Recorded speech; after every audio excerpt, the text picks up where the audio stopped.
ခါပန်ညိုးလေးနဲ့သင်္ကန်းနဲ့ထည့်စီကြောက်တုံးလေးပေါ်ထိုင်ငုတ်တုတ်ထိုင်ရှေ့ခိုးမျက်စိထဲမြင်အောင်ကြည့်မရှိ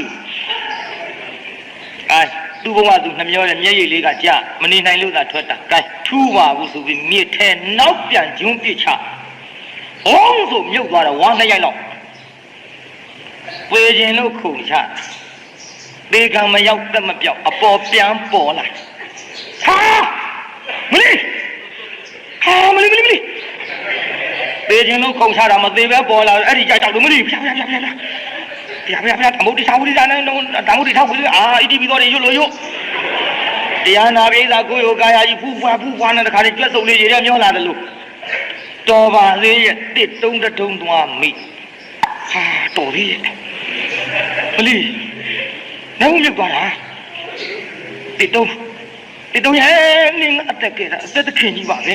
တစ်တုံးကြီးဖဲပြီးလိုက်သွားတော့အောက်ရေစိတ်မှာရေချိုးနေတဲ့ကလေးမလေးနှစ်ယောက်ကမြအေးနဲ့မြလေးရေချိုးနေတကူကွာ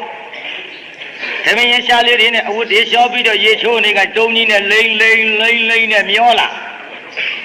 နောက်မြင်းမြအေးကဟဲ့ကောင်မရေထဲမျောလာတာဘာကြီးလဲအေးဟဲ့အဲ့ဒီရေထဲမျောလာတဲ့ပစ္စည်းငါပစ္စည်းအေးဟာဦးပြီကွာ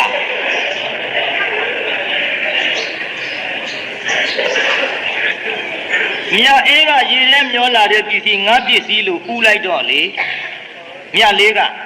ဟဲ့အဲ့ဒီပစ္စည်းပေါ်ပါလာတဲ့ပစ္စည်းငါပစ္စည်းအေးခိုင်းဘသူပိုင်မယ်ဆိုတာသုံးအောင်နားထောင်ပေါ့